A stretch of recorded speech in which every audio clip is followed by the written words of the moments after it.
Hello నమస్తే, welcome back to my YouTube channel వెసీ paradise. I am Gajavalli Sai Sahithi. ఈరోజు special గుత్తి వంకాయ పులావ్. ఎక్కువ హడావుడి లేకుండా కుక్కర్లో ఎంతో సింపుల్గా చాలా అంటే చాలా టేస్టీగా ఈ పులావ్ని చేసుకోవచ్చు. ఒక్కసారి మీరు ఈ గుత్తి వంకాయలతో చేసిన పులావ్ని టేస్ట్ చేశారు అంటే ఆహా ఏమి రుచి అనాల్సిందే. మరి చిటికెలో ఎంతో రుచికరంగా చేసుకునే ఈ పులావ్ రెసిపీని మీ ముందుకు తీసుకురాకుండా ఎలా ఉంటాను? ఇంకెందుకు లేట్, రెసిపీ ప్రాసెస్ చూసేద్దామా? Let's begin the recipe process. First లేతగా ఉన్న చిన్న చిన్న 5 గుత్తి వంకాయలను తీసుకొని శుభ్రంగా వాష్ చేసుకొని పక్కన పెట్టుకోండి. తర్వాత స్టవ్ మీద ప్రెషర్ కుక్కర్ పెట్టుకొని అందులో 1 టీ స్పూన్ నెయ్యి, 3 టీ స్పూన్ల నూనె వేసుకొని బాగా హీట్ అవ్వనివ్వాలి. ఇప్పుడు దీనిలో 3 లవంగాలు, 1 ఇంచు దాల్చిన చెక్క, 1 యాలుక్కాయ వేసుకొని 1 టీ స్పూన్ షాజీరా వేసుకొని 2 బిర్యానీ ఆకులు కూడా వేసుకొని దినుసులన్నిటినీ కూడా బాగా ఫ్రై అవ్వనివ్వాలి. ఇప్పుడు ఇందులో 1 టీ స్పూన్ గసగసాలు వేసుకొని ఒక్కసారి అలా మిక్స్ చేసుకున్న తర్వాత ఇందులో గుప్పెడంత జీడిపప్పు యాడ్ చేసుకొని లైట్ గోల్డెన్ బ్రౌన్ కలర్ వచ్చేంత వరకు ఫ్రై అవ్వనివ్వాలి. మరీ ఎక్కువ ఫ్రై చేశారనుకోండి వెజిటేబుల్స్ అన్నీ కుక్ అయ్యేలోపు ఇవి మాడిపోతాయి. జస్ట్ ఈ విధంగా కలర్ చేంజ్ అయితే సరిపోతుంది. ఇప్పుడు ఇందులో సన్నగా పొడవుగా కట్ చేసి ఉంచుకున్న 1 ఉల్లిపాయ, సన్నగా పొడవుగా కట్ చేసుకున్న 4 పచ్చిమిర్చి వేసుకొని ఒక్కసారి అలా మిక్స్ చేసుకొని మంటని లో ఫ్లేమ్కి టర్న్ చేసుకోండి. ఇప్పుడు మనం పక్కన పెట్టుకున్న గుత్తి వంకాయలను తీసుకొని కాడని తీసేసి ప్రతి ఒక్క వంకాయని కూడా 4 ముక్కలుగా కట్ చేసుకొని దీనిలో యాడ్ చేసుకోండి. మనం ఈ విధంగా అన్ని వంకాయలను కట్ చేసి యాడ్ చేసుకునే లోపు ఉల్లిపాయలు ఒక 50% వరకు కుక్ అయిపోతాయి. వంకాయ ముక్కలు యాడ్ చేసుకున్న వెంటనే ఏమాత్రము ఆలస్యం చేయకుండా మీ టేస్ట్కి తగినంత ఉప్పు, చిటికెడు పసుపు యాడ్ చేసుకొని మొత్తాన్ని ఒక్కసారి బాగా కలుపుకోండి.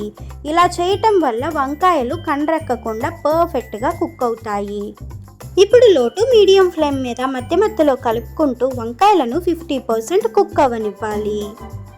వంకాయలు ఈ స్టేజ్కి వచ్చిన తర్వాత ఇందులో 1 టేబుల్ స్పూన్ వరకు అల్లం వెల్లుల్లి పేస్ట్ యాడ్ చేసుకొని పచ్చివాసన పోయేంత వరకు ఫ్రై చేసుకోవాలి.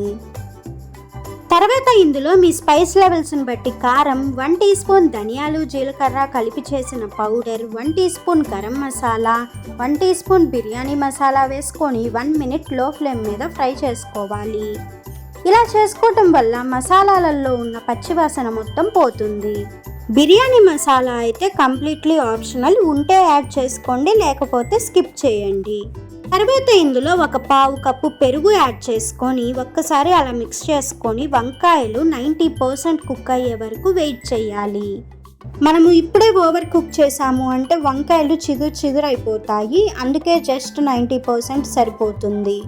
సో గుత్తి వంకాయలు ఈ స్టేజ్కి వచ్చిన తర్వాత ఇందులో ముందుగానే అరగంట సేపు నానబెట్టి పక్కన ఉంచుకున్న బాస్మతి రైస్ని యాడ్ చేసుకొని హై ఫ్లేమ్ మీద 1 మినిట్ అలా టాస్ చేసుకోండి. ఇలా చేయటం వల్ల బాస్మతి రైస్లో ఎక్స్ట్రా వాటర్ ఏమైనా ఉంటే అన్నీ కూడా ఎవాపరేట్ అయిపోతాయి. ఇక్కడ నేను 1 కప్పు బాస్మతి రైస్ తీసుకున్నాను, అంటే 2 గిద్దలు అనమాట. మీరు దీనికి తగ్గట్లుగా మిగిలిన ఇంగ్రీడియంట్స్ అన్నిటినీ కూడా అడ్జస్ట్ చేసుకోండి. ఇప్పుడు ఇందులో 1.25 కప్పు నీరు యాడ్ చేసుకోండి. ఆల్రెడీ పెరుగు వేసాము కదా, అందుకని ఈ వాటర్ పర్ఫెక్ట్గా సరిపోతాయి. ఒక్కసారి అలా మిక్స్ చేసుకున్న తర్వాత సాల్ట్ని చెక్ చేసుకోండి.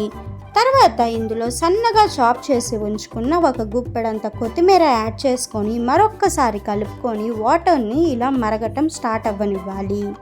ఇప్పుడు మూత పెట్టుకొని విజిల్ పెట్టుకొని హై ఫ్లేమ్ మీద 2 విజిల్స్ రానిస్తే సరిపోతుంది. ఆవిరి పూర్తిగా పోయిన తర్వాత విజిల్ తీసి మూత తీసి చూసాము అంటే గుమగుమలు ఆడే గుత్తి వంకాయ పులావ్ రెడీ అవుతుంది.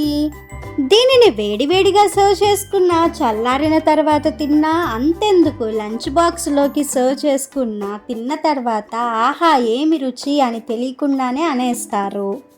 నేను చెప్పిన ప్రాసెస్ని పక్కాగా ఫాలో అయ్యారు అంటే మళ్ళీ దీనిని చేసుకొని తినాల్సిందే. చెప్పాలంటే దీనిని ఒక్కసారి టేస్ట్ చేశారు అంటే చికెన్ బిర్యానీ, మటన్ బిర్యానీని పక్కన పెట్టి పదే పదే దీనిని చేసుకొని తింటారు. ఇంత చెప్పా కదా, ఇంకా దేని గురించి ఆలోచిస్తున్నారు? వెంటనే ట్రై చేసి మీకు ఎలా వచ్చిందో ఖచ్చితంగా కమెంట్ చేయండి. Stay tuned for more interesting recipes. Please do watch, like, share, comment and subscribe to my YouTube channel. Thank you for watching. Bye bye.